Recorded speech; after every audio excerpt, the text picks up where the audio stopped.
जय गुरुजी संगत जी, आपका बहुत बहुत स्वागत है गुरुजी के इस चैनल पर, जिस पर हम उनकी प्यारी संगत के सत्संग शेयर करते हैं। अगर आपको भी अपने सत्संग हमारे साथ शेयर करने हैं तो आप डिस्क्रिप्शन में दिए गए व्हाट्सएप नंबर पर या तो ईमेल आईडी पर हमें लिखकर भेज सकते हैं। आपके सत्संग भी ज़रूर शेयर किए जाएंगे संगत जी के साथ। चलिए संगत जी, आज का सत्संग शुरू करते हैं।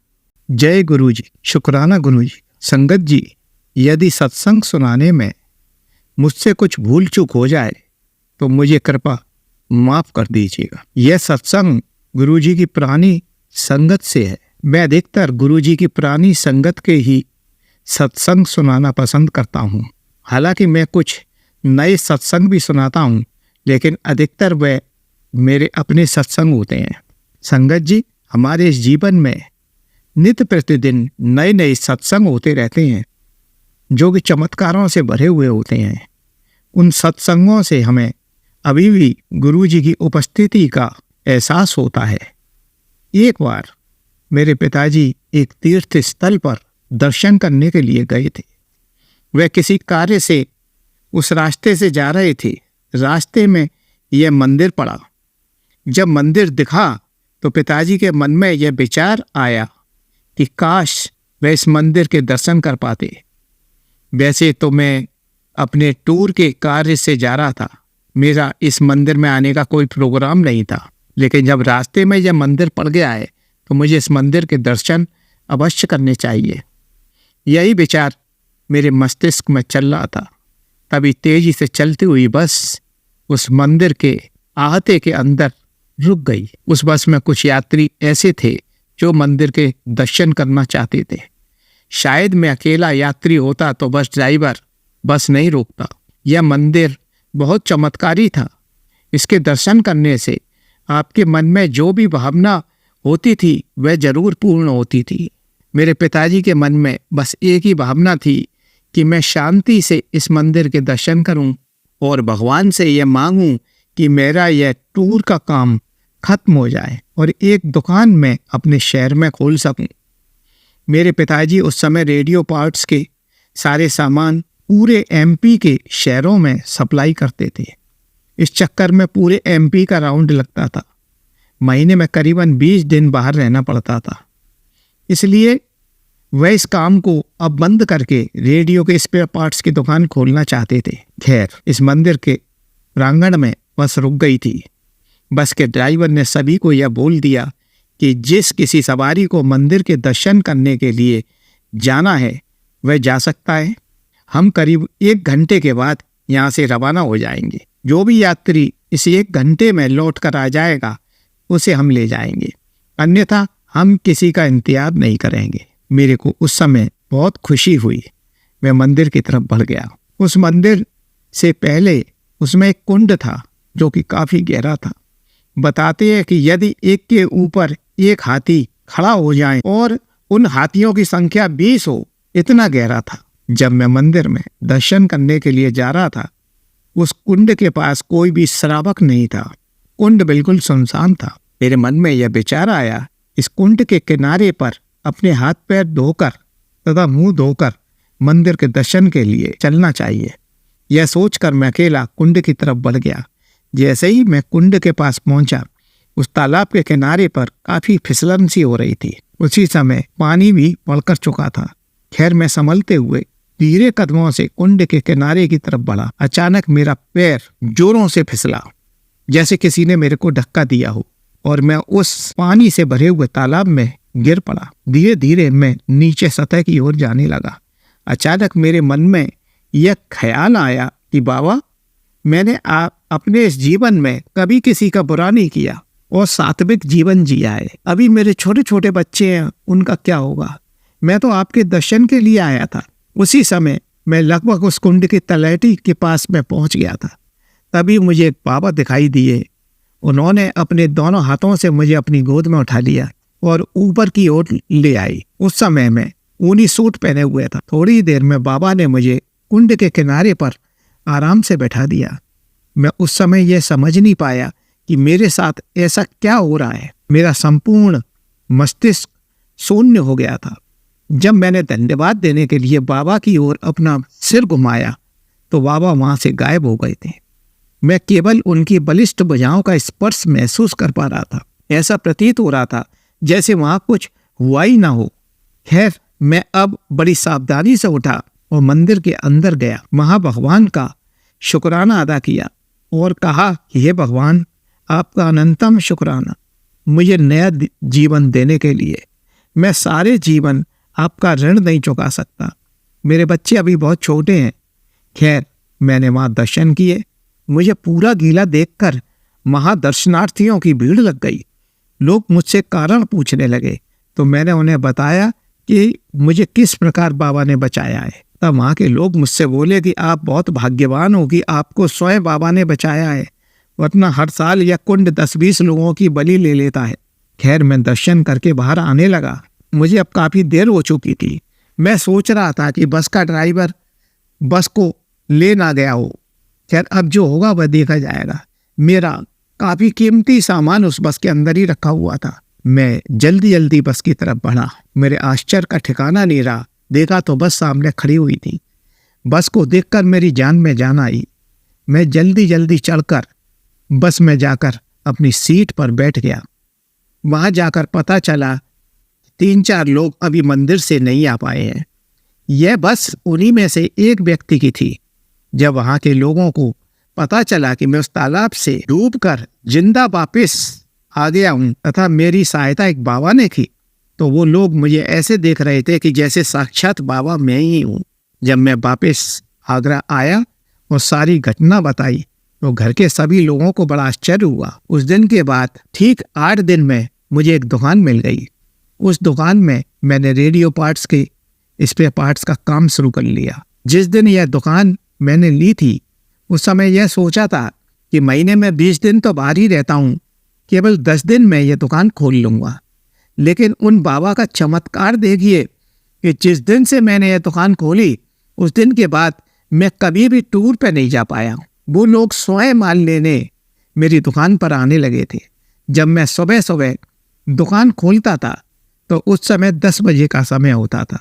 करीबन 20 या 30 दुकानदार मेरे पास लाइन लगाकर दुकान के बाहर खड़े मिलते थे।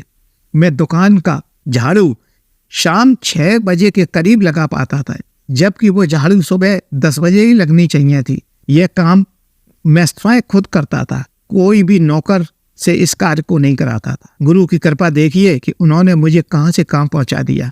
मैं उनका दिल से शुक्राना अदा करता हूँ। अब मैं आपको गुरुजी की पुरानी संगत के अंकल का सत्संग सुना रहा हूँ। मेरे छोटे पुत्र को डेंटिस्ट के पाठ्यक्रम में एडमिशन नहीं मिल पा रहा था। मैं उस समय बहुत परेशान था। तभी मुझे गुरुजी की याद आई। मैं तुरंत गुरुजी के पास एम्पायर स्टेट पहुंच गया। मैंने वहां देखा कि शब्द चल रहे थे और गुरुजी एक बड़े से आसन पर बैठे हुए थे। गुलाब के फूलों की खुशबू से सारा मंदिर महक रहा था। मैंने गुरुजी को सारी समस्या बताई। यह सुनकर गुरुजी बोले, तुम कहाँ पर अपने बेटे का एडमिशन कराना चाहते हो? तब मैंने गुरुजी को मणिपाल स्थित महाविद्यालय का नाम लिया। तब गुरुजी बोले, जा तेरा कल्याण किया। मेरे बेटे को गुरुजी की कृपा से मणिपाल महाविद्यालय में एडमिशन मिल गया। उस बेटे ने फर्स्ट डिवीजन से उस पाठ्यक्रम को पास किया। मेरा बड़ा बेटा भी चिकित्सक है। वह चंडीगढ़ में रहता है। उसका विवाह भी हो चुका है। मैं स्वयं भी एक डेंटिस्ट हूँ तथा फरीदाबाद में प्रैक्टिस करता हूँ। जब से मैं गुरुजी की शरण में आया तब से मैं कई कठिन से कठिन ऑपरेशन आसानी से कर चुका हूँ। गुरुजी की कृपा से जितने भी पेशेंट मेरे क्लिनिक में आते हैं वह पूर्ण रूप से सेटिस्फाई होकर जाते हैं। मेरी बेटी पर्ल फैशन डिजाइनिंग से पाठ्यक्रम करना चाह रही थी। उसने उस पाठ्यक्रम में रिटन क्वालिफाई किया तथा इंटरव्यू भी अच्छा किया, लेकिन इसके बावजूद भी उसका सिलेक्शन नहीं हो पाया। मैं उसके फ्यूचर के बारे में काफ़ी चिंतित था। इसलिए मैं गुरुजी के पास पहुंचा। मुझे यह ज्ञात था कि आज बुधवार है, गुरुजी नहीं मिलेंगे, फिर भी मैं वहाँ पहुंचा। उस दिन संगत नहीं होती थी। बदरपुर मार्ग पर एक बस से मेरी कार का भयंकर एक्सीडेंट हो गया। मुझे तो खैर कोई खास चोट नहीं आई, लेकिन मेरी कार काफ़ी क्षतिग्रस्त हो गई। उसका बोनट, जाली, रेडिएटर, सब बम्पर सब टूट चुका था। इसके बाद भी उस टूटी फूटी कार को लेकर मैं गुरुजी के निवास स्थान पर पहुंचा। वहां पर मुझे बताया गया कि गुरुजी को आने में काफी देर हो जाएगी। मैं बाहर खड़े होकर उनका इंतजार करता रहा और जैसे ही लौटने को हुआ, सामने से गुरुजी की गाड़ी आती दिखाई दी। जैसे ही गुरुजी के सामने पहुंचा, मेरी आंखों से आंसू झरझर बह रहे थे। मैं हाथ जोड़कर गुरुजी के सामने खड़ा था। गुरुजी ने मुझे देखा और सीधे अंदर चले गए। मुझे प्रसाद और लंगर दिया गया। गुरुजी ने अंदर से संदेशा दिया कि तुम्हारे जीवन की रक्षा की है मैंने, कार भी नहीं आएगी, कोई चिंता करने की आवश्यकता नहीं है, अब मुझे घर लौट जाना चाहिए, सब कुछ ठीक हो जाएगा। मैं उस टूटी फूटी कार को वापस घर ले आया।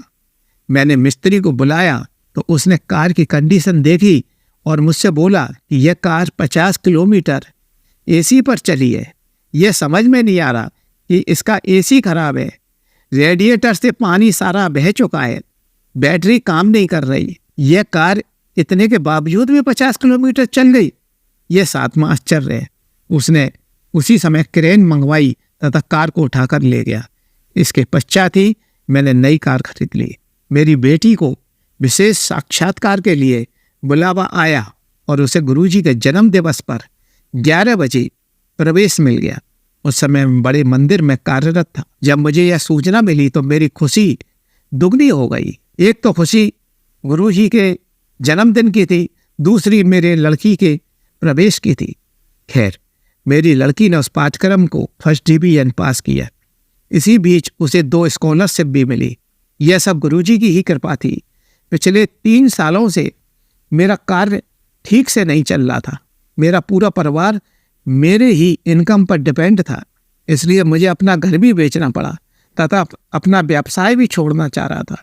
मेरे ऊपर डिप्रेशन हावी हो गया था। मैं काफ़ी कार्यों के लिए गुरुजी को परेशान कर चुका था, इसलिए मैं गुरुजी से कहना नहीं चाह रहा था। लेकिन एक दिन संगत के समय मेरे पुत्र ने गुरुजी को सारी बातें बता दी। गुरुजी को हर चीज का भान रहता है, वे हमारे ही मुख से सुनना चाहते हैं, तब मदद करते हैं। तब गुरुजी ने कहा, जा ऐश कर। उसके बाद मेरा कार्य फिर पहले से भी ज़्यादा तेजी से चलने लगा तथा मुझे काफ़ी आमदनी होने लगी। मैंने अपने सारे कर्जे उतार दिए तथा एक नया घर भी खरीद लिया। मैं हर समय गुरबाणी सुनने लगा। यह गुरबाणी अपने क्लिनिक में भी लगा देता था। फलस्वरूप जितने भी क्लाइंट्स आते थे उन्हें गुरबाणी से काफ़ी फायदा मिलता था। 4-5 साल पहले एक पेशेंट मेरे क्लिनिक पर आई। उनकी उम्र 73 वर्ष की थी। वह अमेरिका से आई थी। वह अपने की जबड़े की हड्डी को सही कराना चाह रही थी। अमेरिका में डॉक्टरों ने साफ मना कर दिया क्योंकि उनका ब्लड प्रेशर 160-180 हो सकता था कि 200 के पार भी पहुंच सकता था। दिल्ली में कोई भी डॉक्टर इस कार्य के लिए राजी नहीं था। वह मेरे से काफ़ी जिद करने लगी।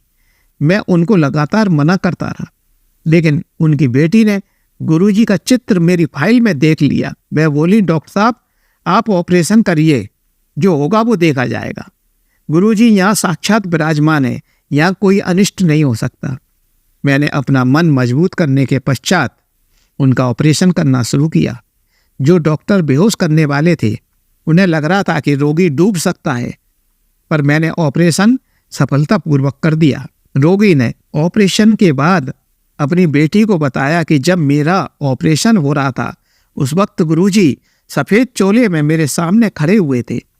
गुरुजी ने मुझसे कहा कि घबराने की कोई बात नहीं, सब ठीक हो जाएगा।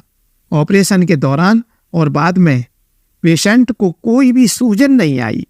रोगी ने कह दिया कि वह तो स्वयं साईं बाबा की भक्त है, लेकिन सही गुरुजी ने किया है। तब मैंने उनसे कहा, गुरुजी और साईं बाबा अलग अलग नहीं हैं, सारे भगवानों में गुरुजी है, उन्हीं ने आपको बचाया है। मैंने उन्हें गुरुजी का एक चित्र भी दिया। इस ऑपरेशन के बाद उस महिला ने कभी भी कोई मेडिसिन नहीं ली। यह सब गुरुजी की कृपा से ही हुआ था। यह चिकित्सा हम दोनों डॉक्टरों ने नहीं की, बल्कि गुरुजी ने स्वयं की थी। इसलिए उस महिला का सारा कार्य स्वयं ठीक होता गया। बस अब मैं इस सत्संग को यहीं विराम दे रहा हूँ। जय गुरुजी की, शुक्राना गुरुजी। चलिए संगत जी, अब अगला सत्संग सुनते हैं। जय गुरुजी, शुक्राना गुरुजी। गुरुदेव के श्री चरणों में मेरा अनंत अनंत कोटि नमन वंदन प्रणाम है। गुरुदेव के श्री चरणों में मैं अपना शुक्राना पुष्प समर्पित कर रही हूँ। सत्संग कहने में मुझसे जो भी भूल चूक हो जाए, मेरे गुरुदेव मुझे क्षमा करिएगा। मेरे समस्त संगतजन आप सब भी मुझे माफ करिएगा। गुरुदेव के श्री चरणों में मैं जो सत्संग कह रही हूँ, उसमें सबसे पहले मैं आपसे ये शेयर करना चाहती हूँ कि कल मैंने जो भोग प्रसाद गुरुदेव के सम्मुख उन्हें दिया, उन्हें प्रस्तुत किया, उसमें उन्होंने बहुत सुंदर ओम स्वरूप में दर्शन दिए। उनके चंदन तिलक में भी मुझे ओम स्वरूप में दर्शन हुए। गुरुदेव का अनंतम अनंतम शुक्राना है। मैं हमेशा से ही अपने बेटे को लेकर बहुत ज़्यादा चिंतित रहती हूँ, क्योंकि जो चीज़ें वो फेस कर रहा है वो मैं समझ पा रही हूँ, और जिसकी वजह से उसकी स्टडी में बहुत ज़्यादा रुकावटें आ रही हैं। तो दिल एकदम बहुत व्यथित हो जाता है, बहुत दुखी हो जाती हूँ, और माँ होने के नाते तो ये दर्द और भी कई गुना बढ़ जाता है। रोते रोते परसों के दिन मैंने जब गुरुदेव के श्री चरणों में अरदास लगाई, तो अगली सुबह अमृत वेले में पहली ब्लेसिंग्स जो गुरुदेव की मिली वो यही थी कि तूने जो कल मुझे अरदास की थी वो मैंने पूरी कर दिया हूँ। तेरे बेटे के जीवन से हर दुख, संघर्ष, तकलीफों को मैंने पूरी तरह से समाप्त कर दिया हूँ, और तू बिल्कुल निश्चिंत हो जा। तेरा बेटा तेरा आगे जाके नाम रोशन करेगा। गुरुदेव आपका अनंतम अनंतम अनंतम शुक्राना है। गुरुदेव स्वप्न के माध्यम से मुझे एक के बाद एक जो भी लोग हैं जो इस तरह की क्रियाकलापों में लगे रहते हैं, हमारे जीवन को खराब करने में प्रयास करते रहते हैं, हर एक के चेहरे दिखाते जा रहे हैं, क्लियरिटी देते जा रहे हैं, और अलर्ट करते जा रहे हैं कि कहाँ किस तरह से हमें सावधान रहना है, सतर्क रहना है, और हर प्रकार की निगेटिव लोगों को मेरे जीवन से पूरी तरह से दूर कर रहे हैं। गुरुदेव आपका अनंतम अनंतम अनंतम शुक्राना है। मेरे जीवन में मेरी जो स्पिरिचुअल इंटरेस्ट है वो भी पूरी तरह से खत्म हो जाए, इसके लिए भी लोगों ने बहुत प्रयास किए और कर रहे हैं, लेकिन गुरुदेव हर बार से रक्षा कर रहे हैं। गुरुदेव आपका अनंतम शुक्राना है। और न जाने कितनी ही दिशा में, कितनी ही फील्ड में उनकी वजह से मेरा ज्ञान वर्धन हुआ है, उसके लिए भी गुरुदेव आपका अनंतम शुक्राना है। मुझ में जो मेरे नेचर में, मेरे एक्टिविटीज़ में जो पॉजिटिव चेंजेस आए हैं, जो उन्होंने मुझे ब्लेसिंग्स दी हैं, उन सब के लिए गुरुदेव आपका अनंतम शुक्राना है। अपने श्री चरणों की प्रीति यूं ही हमेशा देते रहिएगा। अपना वरद हस्त मुझ पर, मेरे अपनों पर, और मेरी प्यारी ये जो दुनिया बनी है, मेरे संगतजन, सभी आदरणीय संगतजनों के सिर पर अपना वरद हस्त हमेशा बनाए रखिएगा। अपनी कृपा दृष्टि हमेशा देते रहिएगा, और अपनी प्यारी सी मुस्कान और प्रीति से हमें हमेशा ब्लेस करते रहिएगा। यही आपके श्री चरणों में प्रार्थना है। गुरुदेव, जो भी भूल हो गई हो क्षमा करिएगा। एक बार पुनः आपका शुक्राना के साथ ओम नमः शिवाय, शिवजी सदा सहाय। ओम नमः शिवाय, गुरुजी सदा सहाय। ओम नमः शिवाय, शिवजी सदा सहाय। ओम नमः शिवाय, गुरुजी सदा सहाय। जय गुरुजी, शुक्राना गुरुजी। चलिए संगत जी, अब अगला सत्संग सुनते हैं। जय गुरुजी, शुक्राना गुरुजी, अनंतम अनंतम शुक्राना गुरुजी महाराज। सारी संगत जी को जय गुरुजी। गुरुजी के चरणों में कोटि कोटि प्रणाम। ये गुरुजी के चरणों में जो अभी नवरात्रे चल रहे हैं, तो उसी को समर्पित ये गुरुजी का शुक्राना सत्संग है।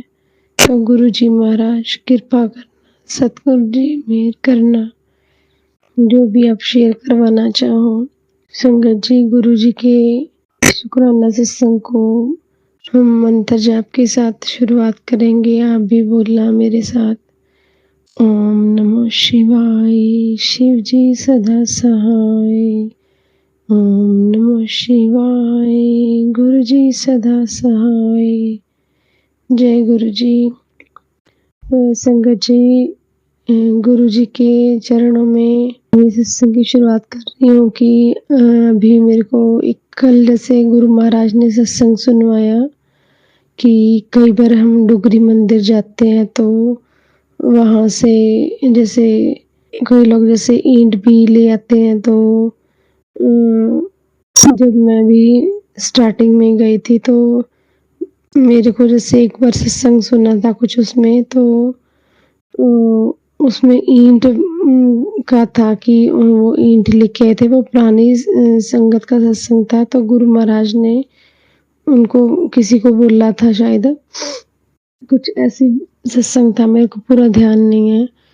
तो संगत जी, जब मैं गई थी स्टार्टिंग में गुरु महाराज के पास डुगरी में, जब गुरु जी ने का बुलावा आया था, तो जहाँ गुरु जी का दरबार है वहाँ पे एक जैसे वॉशरूम के बाहर वाली साइड में, तो वहाँ पे काफ़ी जैसे एक प्लाट सा था, तो वहाँ पे ईंटों के छोटे-छोटे टुकड़े थे। तो वहाँ से मैं एक बार मतलब मेरे मन में पता नहीं क्यों थॉट आ रहा था, मैंने वहाँ से वो ईंट का टुकड़ा जो था वो उठा लिया और घर ले आई। तो उसके बाद मैंने जैसे कोई मतलब अपने जो गुरु जी का जो भी मंदिर है जहाँ पे, तो वहाँ पे रख लिया था मैंने।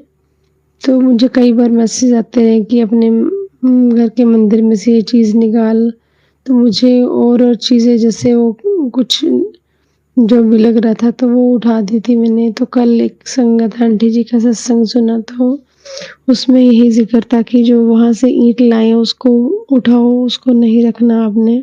गुरु महाराज का अनंतम शुक्राना कि हमें किस तरह से सत्संग के ज़रिए जो है रास्ता दिखाते हैं, सोझी देते हैं। हर पल शुक्राना महाराज, हर पल शुक्राना। संगत जी, जब मैंने वो सत्संग सुना था ईंट वाला, तो कुछ उसमें ऐसा था कि कोई कुछ रूह का था, कुछ इस तरह का कि घर में वो रूह थी या कुछ ऐसा, मुझे पूरा ध्यान नहीं है। तो कल मुझे मैसेज जैसे आया था कि तेरे घर में कोई रूह थी, तो उसको मैंने अपने काबू में कर लिया है। सॉरी संगत जी, तो तुझे डरने की कोई ज़रूरत नहीं है। तो पता नहीं क्यों मेरे मन में एकदम से थॉट आया कि जैसे ही गुरु महाराज का ये मैसेज आया, हो सकता है कि उस टाइम मुझे तभी ना समझ आया हो कि उस टाइम क्या पता वो गुरु जी की इच्छा रही हो जो मैं ईंट घर में लेके आई थी, क्योंकि मेरे मन में वो थॉट आया था उस टाइम, बार-बार आ रहा था कि भी ईंट ले ले यहाँ से। तो गुरु जी महाराज अनंतम शुक्राना, आपकी लीला आप ही जानो, हमें नहीं पता, आपका ही शुक्राना है गुरु महाराज। आप सब कुछ करने वाले हो, हम तो आपकी कठपुतलियाँ हैं, आपके नादान बच्चे हैं। हमारी अगर कुछ सोचने समझने में गलती हो गई है तो क्षमा करना गुरु महाराज, हम तो नादान बच्चे हैं, गलतियाँ कर जाते हैं। आप मेहर करना, सोझी देना कि हम आपके दिखाए हुए रास्ते पे चल पाए, हम अपनी जो है अकल ना लगाएं, हम आपके जैसा भी आप मतलब हमें चलाना चाहो हम वैसा चल पाए। अनंतम अनंतम शुक्राना महाराज आपका। संगत जी, दूसरा सत्संग जो गुरु महाराज याद करवा रहे हैं। संगत जी, जब हम उस दिन डुगरी मंदिर गुरु जी ने बुलाया 6 अक्टूबर को, तो गुरु महाराज के दर्शन के बाद जब हमारी जैसे हम बस पे गए थे, जो संगत थी हमारी, यहाँ से काफ़ी जने हम गए थे, तो कुछ संगत अभी आई नहीं थी वहाँ से दर्शन करने के बाद। तो हम वेट कर रहे थे बस के बाहर ही, तो अंदर क्योंकि गर्मी थोड़ी सी थी तो हम बाहर ही रुक गए। तो वहाँ पे एक आंटी जी संगत जी थे, वो पहली बार आए थे, तो वो अपना जो है गुरु जी के साथ जो भी उनके एक्सपीरियंस जो भी है उनको मतलब थोड़ा सत्संग जो मेरे साथ शेयर कर रहे थे। तो उसी टाइम हमारा मतलब मेरा ध्यान गया कि सामने के अंकल जी जा रहे हैं, उनके हाथ में गुलाब के जैसे फूल थे लिफाफे में, और गुलाब के जैसे पूरी स्टिक भी थी। तो उसमें से गुलाब का एक फूल गिरा, मेरा ध्यान सामने गया और मैंने अंकल जी को बोला, वो थोड़ी दूरी पे ही थे हमसे, तो मैंने अंकल जी को बोला, अंकल जी वो गुलाब का फूल गिर गया। वो कहते कोई बात नहीं, चलो। तो फिर वो संगत आंटी और मेरे दोनों के मन में वही आया कि पैरों में ऐसे आएगा तो उठा लेते हैं। तो हम दोनों ही ऐसे एकदम साथ आगे बढ़े और मैंने वो फूल उठा लिया।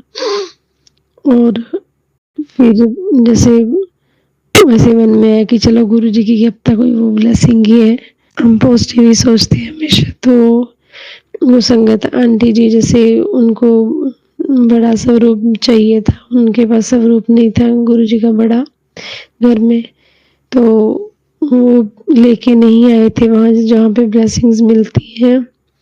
तो उनको पता नहीं चला, तो वो जैसे बात कर रहे थे कि चलो कोई बात नहीं, मैं अपने जो वहाँ पे दरबार है वहीं से अंकल से स्वरूप ले लूँगी।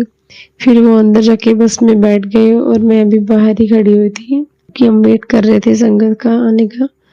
तो संगत जी वो हाथ में मेरी गुलाब था, तो मेरे मन में जैसे थोड़े दिन पहले गुरुजी का मैसेज आया था कि तू एक गुलाब दे पिछे भजदी है, गुलाब मंग रही है, मैं तो तेनों पूरे फुल्लां दा बगीचा देना है। तो गुरुजी महाराज का ये थॉट एकदम से मन में आया और वो मेरे मन में ऐसे आया कि वो जो गुलाब का फूल है उस संगत को दे दे। तो वो गुलाब का जो फूल था वो जो संगत आंटी मेरे साथ खड़े हुए थे, फिर वो उनको ही मैंने दे दिया। मैंने कहा आंटी जी ये लो, ये है आपके लिए। पता नहीं गुरुजी ने क्या मन में थॉट डाला, क्या पता वो संगत आंटी जी को ही वो के लिए वो ब्लेसिंग हो गुरु महाराज की, क्योंकि वो पहली बार आई थी जैसे। तो गुरु महाराज का अनंतम शुक्राना, किस तरह से हमारे मन में भाव डालते हैं, क्या सोची देते हैं हमें, क्या पता उन संगत के मन में वो हो कि ये गुलाब का फूल मेरे लिए मतलब मिल जाता है मेरे को, या कैसे था। तो गुरुजी महाराज ने मेरे मन में ये भाव डाला, तो इतने दिन पहले जैसे ये मेरे को मैसेज दिखाया, तो गुरु महाराज आपका अनंतम अनंतम शुक्राना है। संगत जी गुरु महाराज तो हमें यही सिखाते हैं कि हमें दूसरों के लिए ही सोचना है, बिना अपने मन में कोई किसी से इच्छा किए कि हमें भी कुछ जो है उनसे कुछ वापस में मतलब कुछ चाहिए हमें उनसे। तो ये गुरुजी जो है समर्पण का भाव हमें सिखाते हैं। तो अनंतम अनंतम शुक्राना महाराज का। संगत जी ऐसा ही सत्संग उस सिंधुगुरी में जब हम वापस आ रहे थे, तो संगत आंटी जी ने मेरे को वो टॉफियों का लिफाफा दिया। सुबह जैसे जाते हुए वो संगत को बांट दी थी टॉफियाँ, तो कुछ एक और बची हुई थी, तो वो जैसे मैंने शुरू की है गुरु महाराज की कृपा से टॉफियाँ बांटने के लिए। आगे से कुछ एक सीट्स जो थी वो संगत की रह गई थी, लेकिन जब मैंने स्टार्ट किया तो जब मेरी सीट की बारी आई तो मेरे मन में आया कि अपनी सीट पे भी एक टॉफी रख दो। फिर मेरे मन में आया कि नहीं, जो संगत बैठी उनको ही दे देती हूँ। तो एंड तक बस में पहुंचने से पहले जो है वो टॉफियाँ खत्म हो गई थी, तो एक दो लास्ट वाली एक दो सीट रहती थी। तो उसके बाद संगत जी जब मैं वहीं एंड पे वो मतलब लास्ट एक जो टॉफी थी अंकल को मिली, और फिर वो सारी जो है संगत मेरे को हंसने लग गई, जैसे हैप्पी बर्थडे बोलने लग गए कि मतलब टॉफियाँ जो है वो कह रहे थे कि हम सोच रहे थे कि यहाँ आते आते तक ख़त्म हो जाएंगी। तो वो इस तरह से मजाक करने लगे, तो मैं भी वहीं पे खड़ी थी। जब मैंने टर्न किया जैसे फेस, तो संगत जी में कुछ टाइम पहले जैसे वहाँ से निकली हूँ, बस में से टॉफ़ी बांट रही थी, तो वहाँ नीचे कोई भी टॉफ़ी नहीं पड़ी हुई थी। जैसे मैंने फेस टर्न किया, सामने मेरे को टॉफ़ी दिखाई दी, तो मुझे लगा शायद कहीं रैपर तो नहीं, चलो उठा देती हूँ। तो जब टॉफ़ी उठाई मतलब उसको उठाया तो वो टॉफ़ी थी, रैपर नहीं था। तो देखो गुरुजी महाराज कैसे मतलब मैं वहीं 1 मिनट पहले ही मैं वहीं से निकली हूँ, टॉफ़ी बांट रही हूँ, वहाँ पे कोई टॉफ़ी नहीं गिरी हुई थी। वहाँ पैरों में जैसे बस की जो नीचे वाली जगह होती है, तो जैसे ही टर्न किया तो वो टॉफ़ी मेरे सामने मेरे को मिली। तो क्योंकि मेरे मन में यही भाव आया था कि कोई बात नहीं, मैं जो है टॉफ़ी संगत को के लिए मतलब उनको बांट देती हूँ, कोई बात नहीं। मैं अपनी सीट पे मैंने अपने लिए टॉफ़ी नहीं रखी थी। तो गुरु महाराज ने कैसे वो समझ नहीं आया वो कहाँ से आई वो टॉफ़ी एकदम से, और मेरी नज़र पड़ी नीचे बस के अंदर ही। तो वो गुरु महाराज ने कैसे मुझे वो अपने आप ही वो टॉफ़ी का प्रसाद जो है वो दिया। तो अनंतम अनंतम शुक्राना महाराज, किस तरह से वो हमारे लिए सब कुछ सोच के रखते हैं। अगर हम मन के अंदर जो है वो दूसरों को देने का भाव से हम बिना इच्छा किए कुछ भी करते हैं तो अनंतम अनंतम शुक्राना महाराज का। उसी जैसे स्वरूप भी संगत लेके आ रही थी, ब्लेसिंग्स लेके आ रही थी गुरु महाराज की, तो मेरे पास जैसे चरणों का बड़ा स्वरूप नहीं है, छोटा पॉकेट स्वरूप ही है। तो साथ में संगत आंटी जी भी, उनके पास भी नहीं है, उनका भी मन था, लेकिन हम पहले आ गए थे, हम वेट कर रहे थे संगत की। बाकी संगत जो है सारे, काफ़ी सारी संगत ब्लेसिंग जो है चरण स्वरूप की लेके आ रही थी। मन में आ रहा था कि जैसे लेके आते, पर गुरु महाराज ने यही थॉट डाला कि कोई बात नहीं, तुम इन चीज़ों से, इन बातों से ऊपर ही उठो कि जो स्वरूप है उसी में ही हमें मतलब संतुष्टि रखनी चाहिए। ये नहीं कि हमें इतने इतने स्वरूप ला के घर में रख लें और हम उनकी सेवा ना कर पाएँ, उनकी केयर ना कर पाएँ कि उन पे धूल मिट्टी चढ़ी रहे और हम जो है उसको डेली साफ ना कर पाएँ, डेली तिलक ना उनका लगा पाएँ। तो संगत जी हमें ऐसा नहीं करना चाहिए। गुरु महाराज शुक्राना आपका ऐसी सोझी देने के लिए। तो संगत जी अगले सत्संग की तैयारी हम करेंगे। गुरु महाराज के चरणों में कोटि कोटि प्रणाम।